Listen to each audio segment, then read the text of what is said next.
ద్విజగణపతి. చంద్రుని వలె తెల్లని శరీరకాంతి గల ఈ గణపతి 4 ముఖాలను కలిగి ఉంటాడు.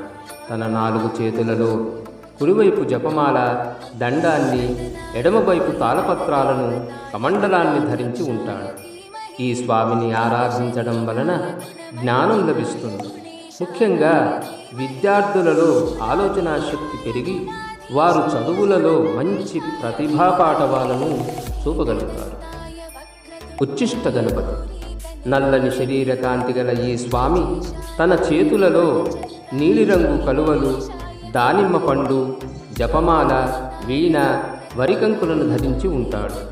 ఉచ్చిష్ట గణపతిని పూజించడం వలన వ్యాపారంలో ఎదురయ్యే కష్టాలు తొలగిపోతాయి.